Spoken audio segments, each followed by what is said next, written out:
Guys ഇതിന് പ്രതികരിച്ചില്ലെങ്കിൽ വേറെ എന്തിന് പ്രതികരിക്കാനാണ്? ഈ സൊസൈറ്റിയിൽ പാൽ ഒഴിക്കുന്ന വ്യക്തിയാണ് ഞാൻ. എന്റെ പാല് മാത്രം ഇവിടുത്തെ കുഴപ്പമെന്ന് പറയാണ്. ഈ ഇവിടെ ഇരിക്കുന്ന ഈ CPM പ്രവർത്തനായിട്ടുള്ള മഹേന്ദ്രൻ പിള്ള എന്ന് പറയുന്ന വ്യക്തിയും താര എന്ന് പറയുന്ന സ്ത്രീയും ഈ പറയുന്ന മിനി എന്ന് പറയുന്ന സ്ത്രീയും എന്റെ പാല് കൊണ്ടുവരുമ്പോൾ ആ പാല് എന്നും പ്രശ്നമാണ്. വേറൊന്നുമല്ല, ഞാൻ ഇവിടെ ഒരു മാസം 19 പശുക്കളെ വിൽക്കുന്ന ഒരു കർഷകനാണ്. ഞാൻ ഈ വിൽക്കുന്ന പശുക്കളുടെ അസൂയപ്പെട്ടാണ് എന്റെ പാല് മാത്രം ഈ സൊസൈറ്റി എടുക്കത്തില്ല. ഞാൻ ഒഴിക്കുന്ന പാല് കുഴപ്പം, എന്റെ ഒഴിക്കുന്ന പാല് വേറൊരാളുടെ പേരിലോട്ട് ഒഴിക്കല് എന്ത് പ്രശ്നമാണ്? ഞാൻ എവിടെ പാല് ഒഴിക്കുന്നത് നിങ്ങൾ പറഞ്ഞ? അതുകൊണ്ട് ഈ കൊള്ളത്തിൽ വന്ന ഈ പാല് തലയെ കൂടി അങ്ങ് ഒഴിക്കുക,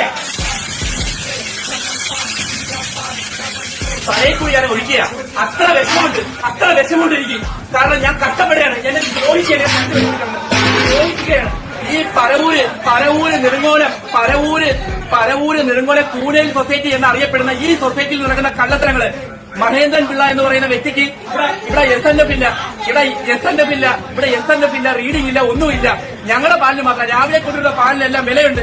ഞങ്ങൾ 7 മണി കൊണ്ടുവരുന്ന പാലിന് വിലയില്ല. എന്തോ വേണം? നിങ്ങൾ തന്നെ പറ. ഞാൻ ഈ ഏപ്പാകലത്തിൽ ഈ 10-27 വയസ്സുള്ള ഞാൻ ഈ കറന്നുകൊണ്ടിരുന്ന പാലിന് എന്താ കുഴപ്പം? ഒരു സംഘടിതമായിട്ട് എന്നെ തകർക്കുക എന്നുള്ള ലക്ഷ്യത്തിൽ മാത്രമാണ് പ്രവർത്തിക്കുന്നത്. ഒന്ന് ആലോചിച്ച് നോക്ക്. 10-22 ലിറ്റർ പാല് 1-2 വർഷം 6 വർഷമായിട്ട് ഒഴിക്കുകയാണ്, കഷ്ടപ്പെട്ട് ഒഴിക്കുകയാണ്. എന്റെ പാല് മാത്രം കുഴപ്പം.